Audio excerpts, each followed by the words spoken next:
درود به همگی شما عزیزان. بسیار خوشحالیم که دوباره در این عصر گرم و تابستونی سه‌شنبه با شما همراه هستیم و مهمون خونه هاتونیم. بله، الان که فصل تابستون هست، فصل گرماست و دوچرخه سواری هم که جزو ورزشاییه که هممون حداقل یک بار انجامش دادیم دیگه.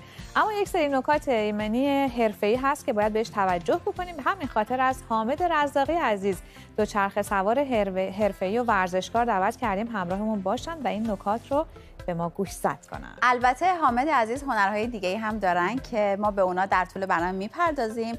در کنارش هم شوبیز رو داریم، بخش تکنولوژی. اما بریم کجا؟ بریم دوچرخه سواری. واقعا همینه. چندین سال هست توی کشورهای مختلف دوچرخه سواری یکی از واقعا روش‌های رایج تردد شده، چون اکثر کشورهای اروپایی اگر دیده باشید، مخصوصا هلند که کلا همش دوچرخه سواریه دیگه، دقیقاً همینطوره. ماشین نمی‌بینی. نه دیگه، خیلی به خصوص مثلا حتی ایتالیا هم اینطوریه، چون خب خیابونا باریکه. اکثرا وقتی که سفر می‌کنی، یا حالا خود منم اینجوریم، اکثرا دوچرخه میگیرن میرن همه، و مثلا اون جزیره یا اون شهری که هستن و میرن با دوچرخه میبینن خیلی راحت. یا حالا بعد از کرونا هم اینطوری شد، خیلی بیشتر شد. تو انگلیس هم خب الان دیگه خیابونای زیادی رو میبینیم که لاین بندی کردن فقط بر دوچرخه ها. و اینکه همونجور که الان شما تو تصویر دارین میبینید، خب همین لاین بندی که سحر گفت باعث شده که خب دوچرخه سواری خیلی راحت تر هم بشه. و من خودم گفتم خیلی وقتا خیلی جا که سفر میکنم، یا حتی همینجا توی لندن که زندگی میکنم، میخوام برم باشگاه با دوچرخه‌ام میرم. سحر صبح خندید بخاطر که من گفتم اسم دوچرخه‌ام نباته. گفت واقعا اسم دوچرخه‌ت نباته؟ گفتم آره نبات اسمشو گذاشتم، خیلی هم دوستش دارم. با نبات همه جا میرم، تمیزش میکنم، برقش میندازم. تنها جایی که نتونستم با نبات به سمتش بیام مناطق بوده، اونم فقط به خاطر اینکه خب مسیر هم دورتره، هم همه راه کامل ایمن نیست که من بخوام با نبات بیام به سمت من و تو. و نبات جان، نبات آره دیگه. خیلی ولی جالبه. واقعا اسم دوچرخه نباته. گفتم با خود اسمش نباته. کسی مثلا اسم دوچرخه هم بذار، یعنی دوچرخه هم اسم داشته باشه در واقع. خیلی نازه. ولی خب هم پای منه، هم پای شماست. من دوچرخه هم اسم نداره، ولی خب بعد الان فکر کنم ببینم چه اسمی میتونم بذارم. منم خب دوست دارم واقعا دوچرخه سواری. من ولی از اوناییم که اول تو چی گفتی صبح؟ آفتاب لگن هفته است. به خاطر اینکه من فقط تجهیزاتو میگیرم. شما نباید بگم. نه آخه سحر گفت که من رفتم زانوبند گرفتم، کلاه ایمنی گرفتم، دستکش گرفتم، چراغ گرفتم، اینو گرفتم. گفتم خب استفاده کردی؟ گفت نه. گفتم استفاده واقعا میکنم، ولی خب خیلی کم، نه نسبت به تو که خیلی ورزش میکنی. من اول تجهیزاتو میگیرم، بعد به فکرای دیگه میافتم. بعد اینجا شد که من اون آفتاب حموم و اینا رو مثال زدم، شام و نهاری چی اونجا مثال زدم. اینها رو حالا کنار بگذاریم. مهم اینه که نکات ایمنی رو اول حرف اول میزنه. مثلا من اگه میگم تجهیزات، واقعا کلاه ایمنی رو اولین چیزی بود که گرفتم. دوست داشتم که داشته باشم، برای اینکه واقعا میترسم توی خیابون وقتی دوچرخه سواری میکنم.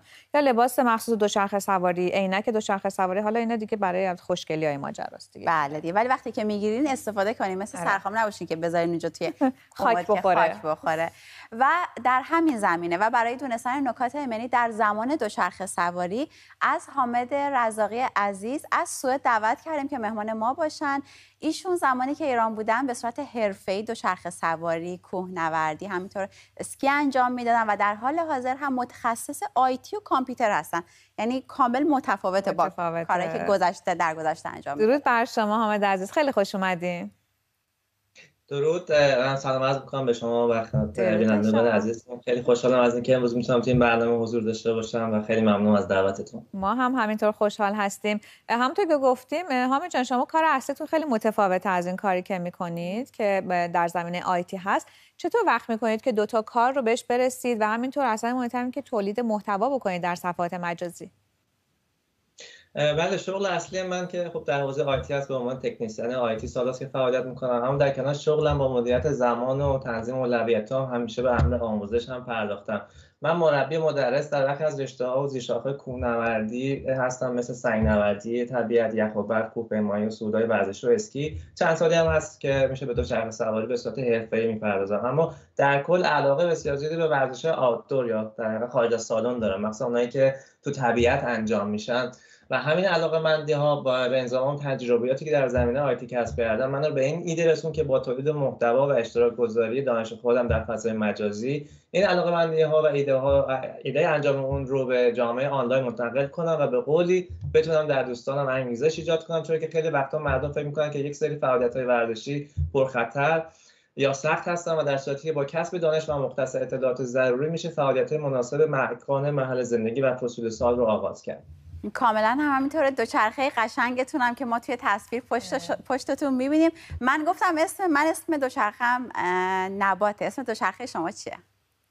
من بهش میگم پسرم. من اسم براش نداشتم. من به ماشینم میگم پسرم. ولی واقعا دوچرخه واسه من اینطوریه، انگاری که جون داره. وقتی که دوچرخه سواری دوست داشته باشی این احساسو داری. من داشتم صفحه اینستاگرام شما رو نگاه میکردم، دقیقاً همین صحبته که خودتون کردین یه حسی میده صفحه اینستاگرام شما، پستای شما، که دوست داری که تمام اون فعالیت‌ها رو انجام بدی و دقیقاً اون کاری که شما می‌خواستین و اون هدفی که داشتین واقعاً بهش رسیدین. سوالی که من می‌خواستم ازتون بپرسم اینه که حامد جان، دوست دارم در زمینه دوچرخه سواری به ما بگین که چه نکات ایمنی رو باید رعایت کنیم که خب شاید خیلی‌ها رعایت نمی‌کنن و فکر کنم مهم نیست. من از اینجا شروع می‌کنم که جواب سوالات اینجوری بدم. در جزوه‌های آموزشی رشته‌های کوهنوردی که تدریس می‌کردم در صفحه اول اون ذکر شده بود که کوهنوردی آغاز میشه با رعایت ایمنی، دوم با رعایت ایمنی، سوم با رعایت ایمنی.